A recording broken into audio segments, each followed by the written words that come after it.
In theory, you go, what a great idea, Sin City 300, they're all amazing looking projects that are out there that are shooting on green screen. And then you shoot the pilot and you go, oh my God, what are we, crazy?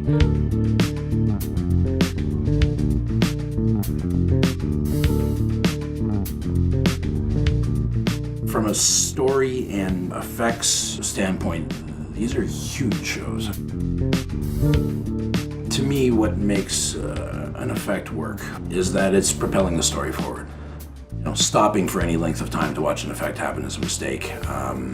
You know, what we try to do with Sanctuary, because it is so well written, we just want to help out whatever way we can to make that work or to add some more dynamics.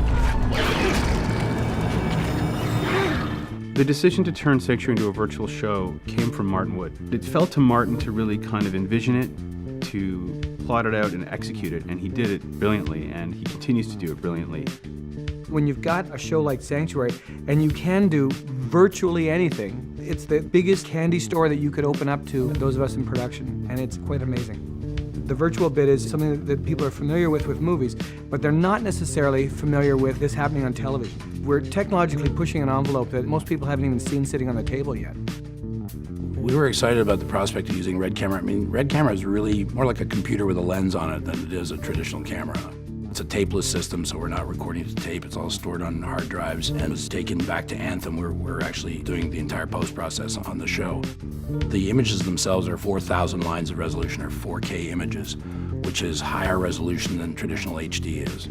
It makes the compositing of, you know, a scene where everyone's standing around on a green screen and we have to put a whole set in behind them. It makes the marrying of those images much easier to do when you've got these perfectly sharp images to work with.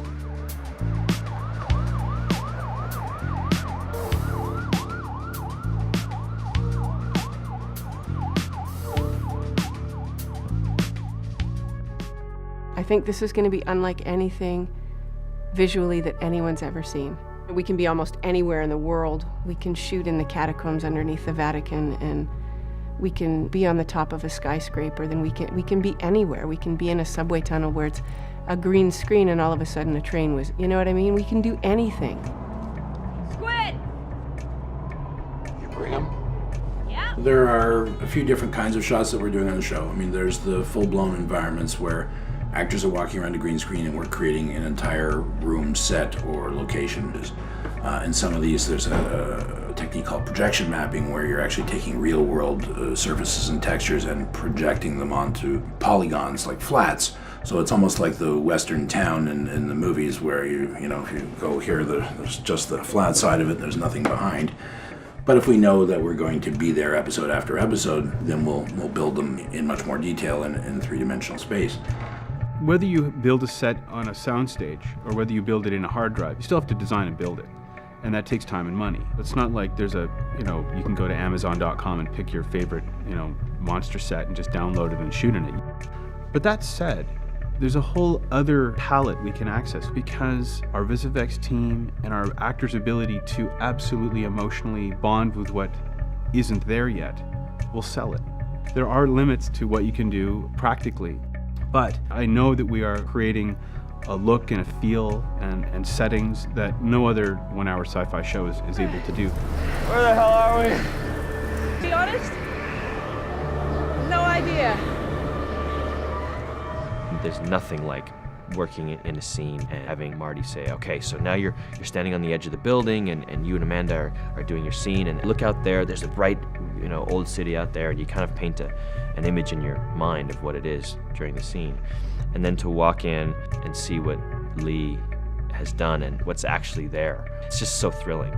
We knew from the beginning that we were trying to achieve something that hadn't been done in terms of just the sheer amount of work, because you can take an episode and say, okay, it's got two fairly complicated creatures in it, and that would be more on its own than you would normally have in a television show. But, oh yeah, right, we're also creating the world that they live in and the sets they're on and all of the backgrounds they appear in.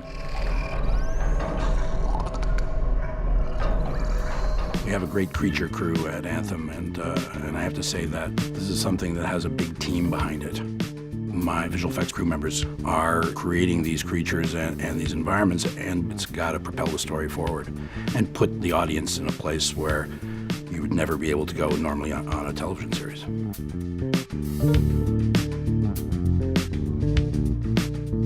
And, you know, it's not about just finishing it, delivering it. It's, we want to be proud of it. We want to look at this and think, when do you ever see this on TV?